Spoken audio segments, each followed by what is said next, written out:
Chapter 22, The Mirror of Erest, 26 December 1991. Harry. Whispered Theo urgently. Harry grunted and rolled over to see his friend standing next to his bed, though why he was whispering in an otherwise empty room was a mystery. What is it, Theo? Asked Harry grumpily, still half asleep. And what time is it? Never mind that now. The other boy said, at a more normal volume. I found something strange, and I really need you to take a look at it and tell me what it means, please. Harry felt around in this dark for his glasses and wand, and then cast a Lumos and Tempus. Theo, it's nearly 3 o'clock in the morning. He said irritably, What could you want me to see that can't at least wait until dawn? It can't wait, Harry. Please, just come with me. It was at that point, by the dim light of the Lumos spell, that Harry realized his friend had been crying. Theo, what's happened? Tell me what's going on. He asked, suddenly alert and wary. I can't just explain it, you wouldn't believe me. That's why I want you to come see for yourself. I think it's possible that I've gone crazy, so I want someone sensible, someone I trust to back me up and tell me if what I found is real or not. Theo could see Harry's hesitation in the gloom. Harry, in all the time we've been friends, I've never asked you for anything, but I'm asking you now, please come with me. Harry studied his friend. It was true that Theo, shy as he was, had never made any demands on Harry's friendship, not even after the loan of his notice-me-not ring to aid in rescuing Neville at Halloween. At the time, Harry had not fully appreciated how precious a gift that was. The ring was a not family heirloom. It was supposed to be with Theo's brother Alexander at Durmstrang, but Alex was intensely, if discreetly protective of his younger brother and secretly gave him the ring, a remember-all and several other magical items which Tiberius Knott had intended for his heir presumptive. The elder Knott would be furious to know that Theo had the ring at all, and Harry shuddered at the thought of his reaction if he ever learned that Theo had given it to a Potter in order to help rescue a Longbottom. Do I at least have time to get dressed? He asked wearily. Apparently not, as seconds later, the two exited the dungeon in pajamas, robes and slippers, though Harry insisted on donning his wand holster. 5 minutes later, Theo led Harry into an empty, dust-covered classroom in an unused wing of the school. In the middle of the room was a large and rather ornate freestanding mirror, standing about 4 feet wide and twice as tall. Theo pointed at it excitedly and started in that direction, but Harry quickly grabbed him by the shoulder. No, I've followed you here after curfew, but I'm not going near that thing until you tell me what's going on. How did you even find this room? Theo looked embarrassed. Well, I was feeling a bit hungry during the night. You know I have trouble sleeping, so I sneaked over to the kitchens for a snack. One of the upper years who's friends with Alex told me how to find it and how to get in. On my way back, Mrs. Norris saw me and I thought Filch might catch me, so I ran. I got turned around, and when I thought I heard them behind me, I ducked in here. That's when I found her. Her. Theo nodded excitedly and pulled free of Harry's grasp. He ran across the room to stand in front of the mirror with a rapturous expression on his face. Cautiously, Harry followed him more slowly into the gloomy, dust-covered room. About halfway across the room, he jumped at the sound of the door creaking behind him. He'd forgotten that he'd left it open partially. Slowly, he turned back towards Theo and moved to join his friend, waving away the dust and cobwebs while mentally steeling himself for whatever image the mirror showed. Isn't she beautiful? Theo said softly, and she was, with her brilliant red hair and dazzling green eyes only a shade darker than Harry's own. His only question was why Theo was so entranced by Lily Potter. Well, that and why Theo was ignoring the other 3 figures in the mirror: James Potter, Jim Potter, and Harry himself. But then Harry had never seen a reflection of himself like this one, healthy, happy, and thrilled to be in the company of the other Potters. He still wore Slytherin robes, just as Jim wore the colors of Gryffindor, but there was no hint of animosity over it on the part of either twin. The brothers each had an arm over the other's shoulder as if they were the best of friends. James, in his Aura's robes, affectionately rubbed his fingers through Harry's hair, mussing the perfect sleek-easy hairstyle, but Harry only laughed as if used to it. And Lily looked back and forth at her 3 boys, for James's easy laugh made him look like an overgrown boy playing dress-up as an aura in the very picture of maternal love. Theo was right, she was beautiful. This is what it should have been. This is the life we all should have had.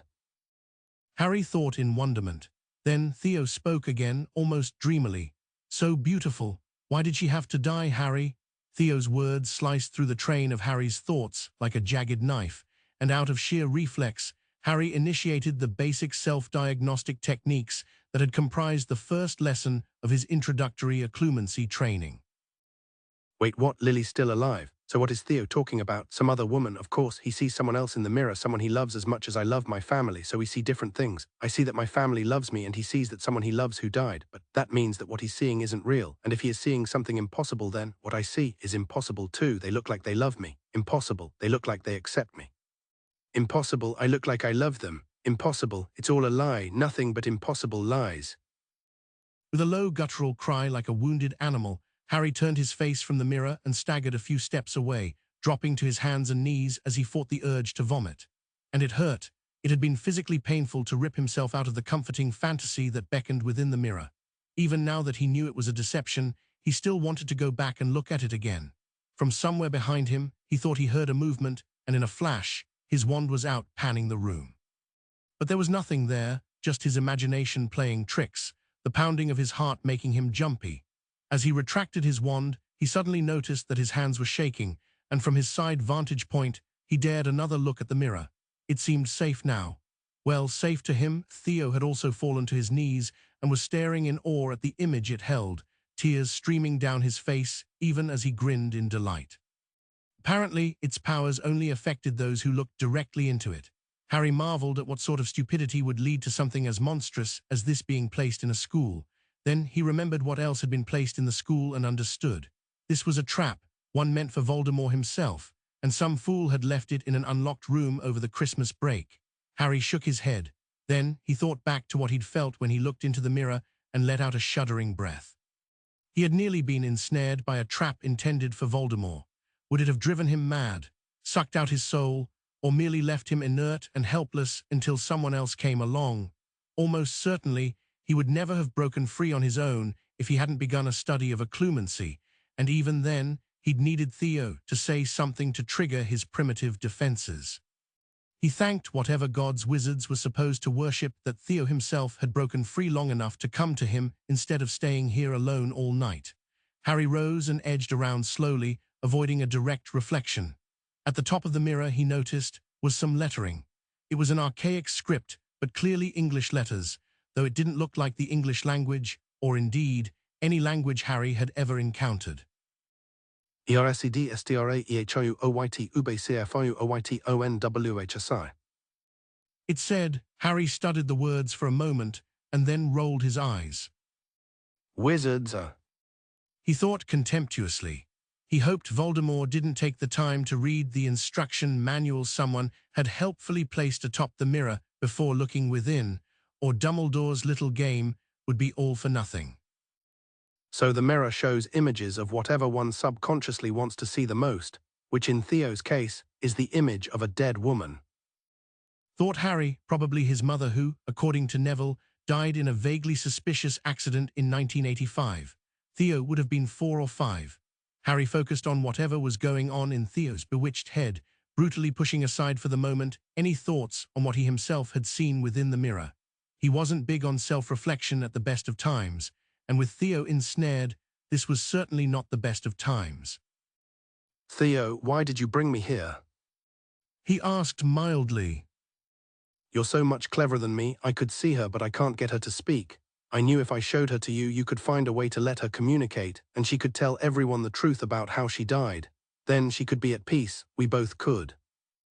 Harry closed his eyes and again silently cursed whoever left the mirror here. He assumed it was Dumbledore, but there seemed to be no shortage of idiots at Hogwarts. Who, Theo? Who do you see in the mirror?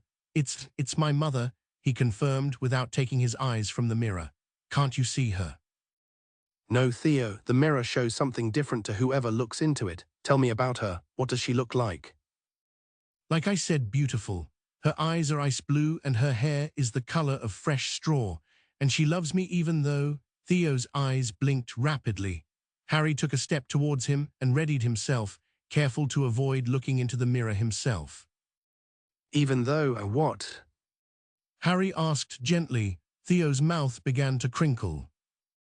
It was because of me. Father wanted a girl. He had his male heir to carry on the line, and he wanted a daughter Draco's age to get a marriage contract with the Malfoys.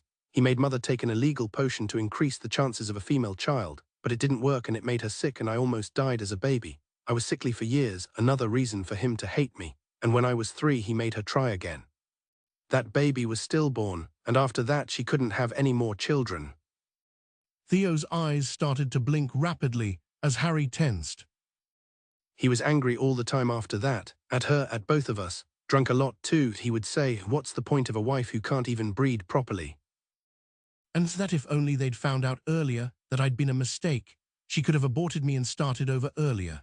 Then Theo broke out into racking sobs, his head bowing and his eyes squeezing shut, and Harry made his move while the visual connection was broken.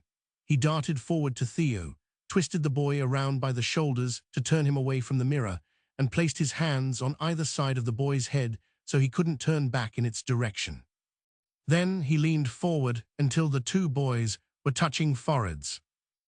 SHHH Theo, it's okay, I'm here. I told you I would be here for you if you ever needed me, and here I am. But I need you to stay strong and listen to me. And most of all, I need you to focus on me. Do not look at the mirror. But my mother, he said through his tears. It's not her, Theo. I'm so sorry, but it's not really her. The mirror is a trap. The words over the mirror are backwards writing and they say, I show not your face but your heart's desire. And that's just an awful thing to show to someone who's hurting, because to show someone his heart's desire when he can't have it or even touch it is just the cruelest thing you can do to someone. Now forget the mirror and just focus on me. Go on with your story. What happened to your mum? I'll be here to listen and be with you and help you, but you have to stay focused on me. The two slowly turned to sit on the floor with their backs to the mirror. It was still difficult though, because somehow, even with his back to it, Harry swore he could feel the image of his loving family still in the mirror calling out for his attention, and he was sure it was worse for Theo. Harry put his arm around his sobbing friend's shoulder and held him firmly. Theo took a few seconds to collect himself. When I was about 5 or so, I heard them arguing and poked my head out of my bedroom door. He was drunk again, and he'd just found out that the Malfoys had set up an arranged marriage between Draco and Pansy. He was furious, yelling about